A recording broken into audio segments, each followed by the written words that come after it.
What's going on, fellow A pluses? It's your boy Adam Perez. I'm back once again with a brand new video today. As we are launching off right off of the Star Wars The Acolyte Episode 4 review, we're going to stick in our Star Wars bag here a little bit and highlight a recent interview that wind up dropping from the upcoming Rey Skywalker movie director Sharmeen Obaid-Chinoy. She is, in fact, back in the news here this week as she's talking a little bit Star Wars. I wind up seeing this clip over on Twitter. I asked the gentleman to please send me the full clip of it. This clip, I think, is only like a minute and a half or so. But if you want to see the full interview that she had on Sirius XM, you can definitely find it on their app. So I am at least thankful that they wind up at least dropping this portion of the interview on YouTube for us to go ahead and react to here today. And just some backstory for those of you who don't know, at the last Star Wars celebration, I believe it was in London, if I'm not mistaken. Kathleen Kennedy announced 3 brand new films. The gentleman all the way to the very far left is director James Mangold. He's going to be doing a Dawn of the Jedi movie.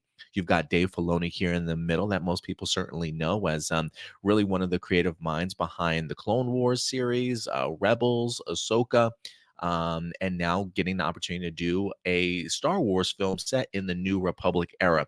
And last but not least, all the way in the very far right, you've got Sharmeen Obaid-Chinoy, who's been tasked with the idea of bringing Rey Skywalker back to the big screen and really picking up her adventures after the rise of Skywalker. And in recent interviews with Daisy Ridley, she's been extremely excited about getting the opportunity to not only work with Charmin, but to get to play Rey Skywalker certainly once again, which is kind of surprising based off of some of the backlash that her and her character wind up getting in the sequel trilogy. The fact that she's certainly really eager to come back, even though she hasn't seen the final script yet, definitely makes me excited to see what the script is and what aspects of the script have her most excited to certainly return. And so her and Charmin are definitely going to be working very much hand in hand in bringing in this next Star Wars film to life. So let's go ahead and dive in, man. Let's see what Sharmeen Obaid-Chinoy is certainly talking about here today. And let's kind of pick this apart a little bit, shall we? All right, let me go ahead and get this set up. And let's dive in. Sometimes you walk in the footsteps of people and giants who've created worlds. And in the case of Star Wars, George Lucas's world and the filmmakers that have walked in his footsteps have set this world that they want young viewers to sort of walk into and have an understanding of the world. And at the heart of it, for me, is Rey Skywalker, is Daisy Ridley and her story. What I find interesting about this is because George Lucas has mentioned the idea that Star Wars is certainly for kids. And whether that was his true intention when he first made the original trilogy, you can definitely tell, at least over time when he got to doing the prequel trilogy, that certainly was his sort of main aspect and ideas. Now, while that trilogy certainly does get darker as we get into something like Revenge of the Sith, you can definitely tell something like The Phantom Menace was something that was easily accessible for maybe younger kids outside of like, the Trade Federation and taxation and the Senate and whatnot. Characters like Jar Jar Binks, I think, was a really easy gateway for little kids to get attached to it and eventually grow with the prequels themselves. And so the idea that at least during that prequel era, not only for kids, but very much an entry point and a character they can easily link themselves to in somebody like an Anakin Skywalker and an Obi-Wan Kenobi. Now, flash forward here, the idea that she's talking about, the idea of being able to jump into this world that George Lucas created as an access point for younger generation and younger people to be able to sort of come into. And for her perspective, this is a completely new generation now where it's Rey Skywalker certainly sort of leading the way. And so I appreciate her having sort of that mindset of what George Lucas certainly set before her. And taking her on an adventure to a Jedi Academy and sort of creating a world that is a natural dovetail to the story that we've seen her go through the last 3 episodes. And working with Lucasfilm and Kathleen Kennedy and the team over there in breathing life to characters that everyone loves and has fallen in love with, and finding new characters that the next generation of moviegoers will fall in love with. I do find that interesting. One, she does confirm at least the idea that a Jedi Academy is coming. The idea of Rey Skywalker really training a new Jedi Order very much is part of that. She does bring up the idea of reestablishing characters that we've kind of all fallen in love with. We don't really know everybody that's going to be in this particular movie. She does also go on to say new characters as well. But the fact that she uses plural as characters makes me think that it's definitely some familiar faces that we've seen before from the sequel trilogy, certainly making a return. One of those people I would personally love to see is John Boyega. I know he's been open about the idea that him and Kathleen Kennedy have had talks behind the scenes, squashed whatever issues Boyega might have had in the past. And it seems like he's eager and ready to go ahead and get back into the Star Wars bag if it helps. If it's something that works out for him too. And even Daisy Ridley has really shown her support of bringing back John Boyega as Finn. So maybe that's who they're certainly she's certainly hinting at here as they wind up putting together a Jedi Academy. But it looks like she's going to go ahead and talk a little bit more about the people she's Moviegoers talked were to. fall in love with. I've had conversations with J.J. Abrams. I've had conversations with George Lucas, and then of course Dave Filoni, who's a big part of the Star Wars universe now. We speak very often, and Kathy Kennedy and Carrie Beck and Simon Emanuel. I mean, I think the team is really taking time to make sure that we do justice to telling the story of Daisy, and I think that she stands for something. We've seen this wonderful journey she went on in episode 7, 8, and 9, and now it's like on to the next adventure. And how do Mm, we create a world and the adventure that we take her on? I'm kind of excited to see it, man. I'm kind of excited to see what it is that they wind up coming up with. First off, I do find it fascinating the name drops that she winds up having in here. J.J. Abrams, he literally just worked on the recent sequel trilogy. So if there's anybody that sort of knows that world that they established, is definitely J.J. Now you can have your issues with maybe some of his directing work in the movies that he wind up putting out. I personally wasn't a really big fan of The Rise of Skywalker. I was a much bigger fan of his work on The Force Awakens.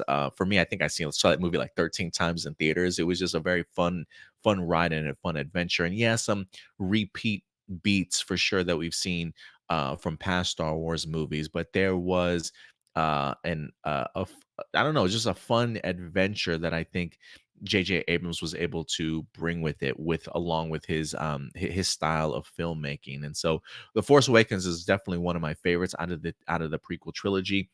So the fact that she's and aside from just what his work was when it comes to something like Star Wars, he does have an incredible catalog in regards to being an incredible director, right? So somebody that knows how to touch franchises, revamp them a little bit, and just make classics of his own. So if Charmene's going to talk to anybody, definitely J.J. Abrams is somebody that she certainly wants to talk to. And I do find it fascinating that George Lucas and her certainly have been talking. What are those conversations like? How long do those conversations last? I don't know. But again, as somebody being objective, taking a step back and listening to what Charmene has to say, if somebody like myself is a huge fan of what George Lucas created, whether that be the original trilogy, the prequel trilogy, just the world in general, I want my directors to go to him. I want my directors to pick his brain and get a sense of the tone, the atmosphere. What am I trying to create to piggyback off of what he's created and help that world sort of grow? So, I'm sure she's probably threw some ideas out to him, whether she takes his advice certainly or not. But who knows? Maybe it was just a one-off conversation in regards to, hey, congratulations, you got the job. I really don't know, but she certainly name dropped George Lucas, and if anything, I hope that he's certainly given her good advice, and I hope that she's really picking his brain in regards to how to navigate this world and how to create a Star Wars movie.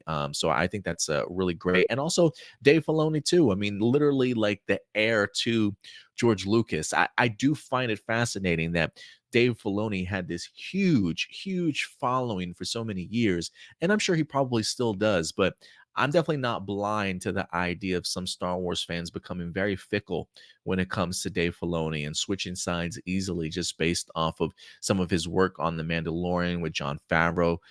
His stuff on Ahsoka, bringing Ahsoka to life. A lot of people didn't really care for them. And for somebody who was once people who were once begging for this man to get sort of a live action movie and do something big with Star Wars, give Dave Filoni the keys. Now people are kind of butthurt in regards to some of the creative decisions that he winds up making. When in reality, I think if there's anybody that understands Star Wars better than anybody else in Lucasfilm, it's certainly Dave Filoni. So I'll listen to Dave Filoni over any Star Wars fan any day of the week. And so again, if I want my director to be speaking to anybody, to have anybody in their ear, George Lucas and Dave Filoni are certainly the two people that I think could do a really great job in regards to bringing Star Wars to life. If anything, and again, I'm not like a Dave Filoni loyalist or anything like that. I do hope that Charmene, at least when it comes to her movie, she keeps her dialogue, she keeps her writing skills, because I do think Dave Filoni certainly has a lot more to go when it comes to doing stuff live action. But again, when you're listening to George Lucas, when you're listening to people like J.J. Abrams who have this movie experience directing wise, I think you're certainly in a get a good headspace for sure going into this film. So again, she's not the writer, she's definitely the director, and I'm sure she probably has some of her own ideas as well. But the Peaky Blinders writer is certainly the one helming the ship here, and we'll see what of Charmene ideas wind up getting into the film itself, and just what kind of directing job she certainly is capable of doing in here. So, look, I'm excited. I think she's certainly saying all the right things that she certainly needs to in this particular interview for an outsider, somebody that tries to be as fair-minded as possible, giving them the opportunity to certainly prove themselves. And when it comes to promoting the upcoming Star Wars film, I enjoyed this. I enjoyed this interview. So we'll see the world that she winds up creating around Rey Skywalker. But I think she's got some reliable people in her ear. But look, at the end of the day, guys, these are just simply my A+ opinions. I definitely want to know yours. What did you think about this brief little interview that we wind up getting? Are you fascinated by the choice of people that she wind up name dropping in here? Her perspective of not only creating the world, but a Jedi Academy and something that's easily accessible for a younger generation to certainly get a part of. Let me know your thoughts in the comment section box below. But until next time, do me a big favor, guys. Take care of yourselves, take care of each other, and keep it A+. May the Force be with you. I'll talk to you guys later. Bye.